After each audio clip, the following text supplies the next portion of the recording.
సోమవారం నల్గొండ జిల్లా కేంద్ర సమీపంలో ఉన్న ఆర్చలబావి వద్ద ప్రాథమిక వ్యవసాయ సహకార సంఘం ఆధ్వర్యంలో ఏర్పాటు చేసిన రబీ ధాన్యం కొనుగోలు కేంద్రాన్ని మంత్రి కోమటిరెడ్డి వెంకటరెడ్డి ముఖ్య అతిథిగా హాజరై ప్రారంభించారు. అనంతరం రైతులను ఉద్దేశించి మంత్రి మాట్లాడారు.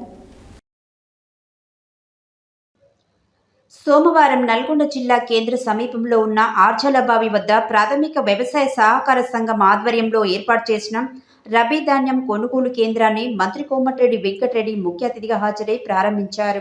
అనంతరం రైతులను ఉద్దేశించి మంత్రి మాట్లాడుతూ, రైతులు రబీ ధాన్యాన్ని శుభ్రం చేసి ఆరబెట్టి తేమను పరీక్షించుకొని ధాన్యం కొనుగోలు కేంద్రాలకు తీసుకురావాలని కోరారు. రాష్ట్ర ప్రభుత్వం సన్నధాన్యానికి ప్రత్యేక కేంద్రాలు ఏర్పాటు చేసిందని, అంతేకాక సన్నధాన్యం పండించిన రైతులకు క్వింటాల్కు 500 రూపాయల బోనస్ ఇస్తుందని, దీనిని సద్వినియోగం చేసుకోవాలని కోరారు. ధాన్యం సేకరణ కొనుగోలులో రైతులు పిఎస్సిఎస్లు, ఐకేపీ కేంద్రాల ప్రభుత్వానికి సహకారం అందించాలని విజ్ఞప్తి చేశారు.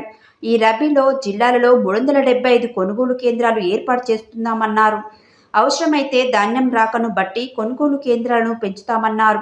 ధాన్యం కొనుగోలు కేంద్రాలలో అవసరమైన అన్ని సౌకర్యాలు ఏర్పాటు చేయాలని, ప్రత్యేకించి ఎండాకాలాన్ని దృష్టిలో ఉంచుకొని త్రాగునీరు, ఓఆర్ఎస్ ప్యాకెట్లు ఏర్పాటు చేయాలని, తాటి మట్టలతో నీడను ఏర్పాటు చేయాలన్నారు.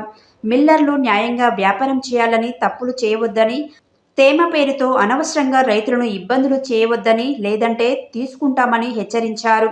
ఈ కార్యక్రమంలో DCCB chairman Kumbhamma Srinivasa Reddy, PSCS chairman Nagaratnam Raju, వ్యవసాయ market committee chairman Jupudi Ramesh, అదనపు కలెక్టర్ జె శ్రీనివాస్, జిల్లా పౌర సరఫరాల శాఖ అధికారి Harish, DRDO Sekhar Reddy, DCO Patyanayak, marketing AD Chayadevi, RDO Y Ashok Reddy తదితరులు పాల్గొన్నారు.